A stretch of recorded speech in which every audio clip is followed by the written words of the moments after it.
जवन व्यवस्था रौरा के जिंदा में है कुर्सी पर बैठे नहीं थे दे, जिंदा में सम्मान नहीं थे दे। राउर है अच्छा कपड़वा पहन देख के जरता, अच्छा भोजनवा कल देख के जरता, अच्छा घर द्वार बनावल देख के जरता, अच्छा कपड़ा लता पहन देख के जरता। वो व्यक्ति मरला पर रौरा के स्वर्ग भेज दी।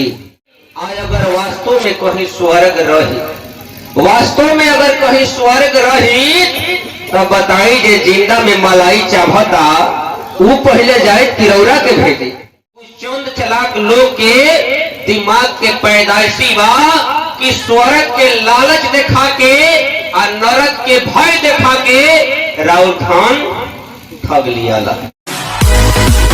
एक तस्वीर भी अपने घरों में नहीं लगा पाते।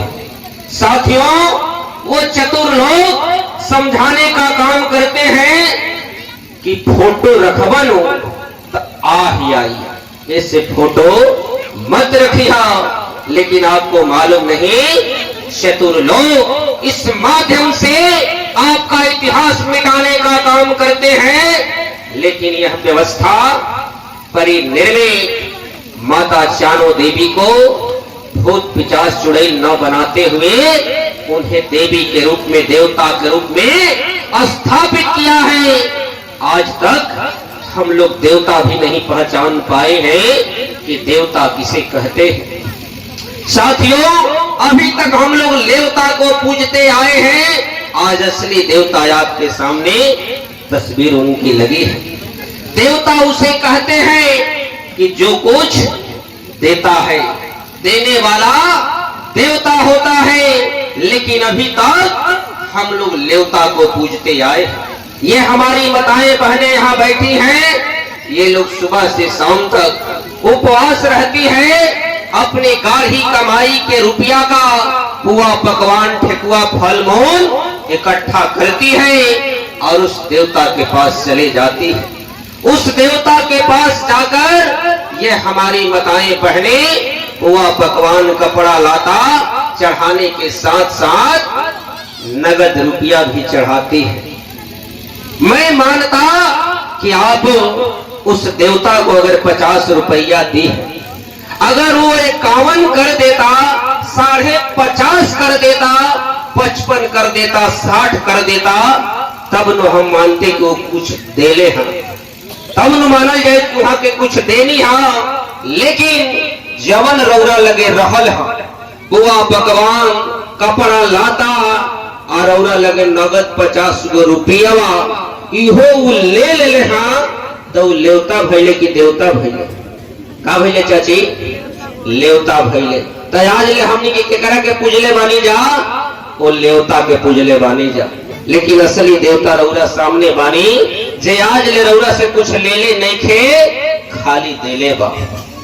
माता चानो देवी जी जब तक जिंदा हो खाओ, मास्टर साहब वहां के सामने अगर जाके सर झुकावत हो खाओ, तो ना धन दौलत ना रुपया पैसा, तो इतना वहां के जरूर कहत होगा कि बाबू बना रही। कहत होकर कि ना कहत होकर? तो वहां के देवता भैनी की लेवता भैनी? देवता भैनी। ओकरा बाद जब तक ले जिंदा रहनी, अजहिया वहां के चल गई नहीं, जहिया वहां के चल गई, तहिया वहां के पास जवन कुछ भी रहे का लेके गईनी कि दे के गईनी? कुछ लेके गईनी। वहां के जवन कुछ भी रहे, धन दौलत रुपया पैसा कपड़ा लाता ओढ़ना बिछौना सब कुछ दे के गईनी। तो वहां के देवता बहनी कि ना बहनी? इससे वहां के देवता के रूप में सम्मान दिहल बा। एक पहिल का अंतर।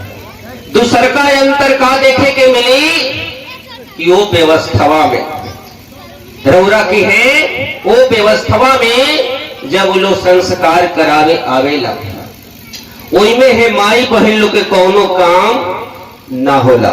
भंते जी, ये माई बहन लोग कोई में कौनो काम ना होला।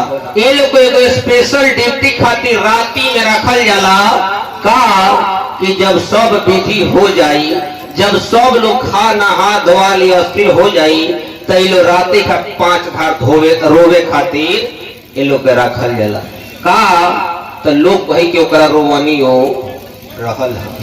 लेकिन देखिए व्यवस्था में पुरुषों के समान रौरू बैठ के इनमें सब कुछ जाने सुने के अवसर मिलता, यानी इनमें समानता बा और इनमें विविधता बा। ओकरा बाद वो व्यवस्था में मात्र 3 आदमी के जरूरत पड़ेला। वो व्यवस्था में संस्कार करावे के मेरा मात्र 3 आदमी के जरूरत पड़ेला। कौन कौन? तो एगो जे माई के मुँह में चाहे बाबूजी के मुँह में जे लुकरिया देले रहेला, जेकरा के उतरिया देले रहल जाला, उनकर एगो जरूरत पड़ेला।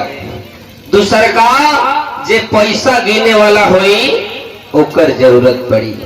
तीसर का जे विधि करावे वाला होई ओकर जरूरत पड़ी। ई लोग कहाँ जाला विधि करे खातिर? ऐसन मजमा लगा के विधि ना हो, कूर खेत में जाती लो, चौरा में जाई लो आ एगो पेड़ के नीचे बैठी लो। अगर ओई जा घास ओस चाहे कोनो कचड़ा होई, अगर ओकरा के पहले साफ करे के होई तो जा छिलाई लागेला। अगर घासुआ खुदारी चलावे के होई तो फ्री में ना चली, पहले नेग लागे। कई लोग पहले तब न साफ होई, यानी जितना विधि होला ओकरा पहले नेग लागेला। पैसा कम भइल कि मंत्र भोर पड़ल, पैसा कम भइल कि मंत्र भोर पड़ल, लेकिन और कार्यक्रम खत्म होखे वाला बा, कहीं पैसा खातिर काम रुकल हो? रुकल है चाची? ना रुकल, लेकिन वही में तुरंते रुक जाए। वही जा वो पेड़वा के नीचे का होला, चावल के सीढ़ी बनाई लो, आटा के पिंड बना के रौरा बाबूजी माई के उन्हें स्वर्ग में भेजे के ठेका ले लो।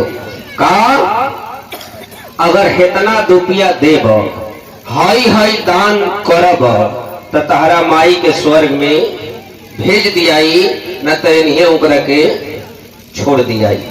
लेकिन आज ले माई बहन लोग के, भाई लोग के बात समझ में ना आई कि जवन व्यक्ति जवन व्यवस्था रौरा के जिंदा में है, कुर्सी पर बैठे नहीं खे दे, जिंदा में सम्मान नहीं खे दे, राउर है अच्छा कपड़वा पहन देख के जरता, अच्छा भोजनवा कल देख के जरता, अच्छा घर द्वार बनावल देख के जरता, अच्छा कपड़ा लाता पहनल देख के जरता।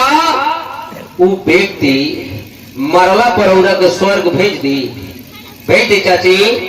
ना भेजी। वो मरला पर स्वर्ग ना भेजी। आज अगर वास्तव में कहीं स्वर्ग रही, वास्तव में अगर कहीं स्वर्ग रही, तब बताई जे जिंदा में मलाई चाभता, वो पहले जाए तिरौरा के भेजे, पहले उन जाके छेका लेते, रौरा के ना भेजते। लेकिन निहोरा बा, आग्रह बा, प्रार्थना बा कि आज से अपना दिमाग से स्वर्ग और नरक वाली बात निकाल देवे के बाद, क्योंकि कहीं होला ना नरक होला। कुछ चंद चलाक लोग के दिमाग के पैदाइशी बा कि स्वर्ग के लालच दिखा के और नरक के भय दिखा के राउर धन ठग लिया ला। ऐसे ना कहीं स्वर्ग होला ना कहीं नरक होला। बताई स्वर्ग माने बढ़िया जगह होला, अच्छा जगह होला, जहाँ सब सुविधा दुखा मिलेला।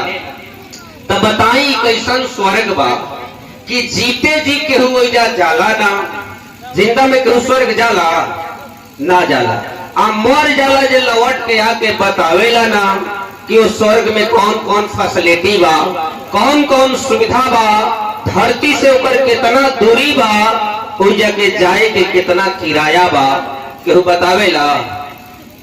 चारों देवी मर गई तो वहां के बतावे नहीं, हाँ कि स्वर्ग में बानी कि नरक में बानी।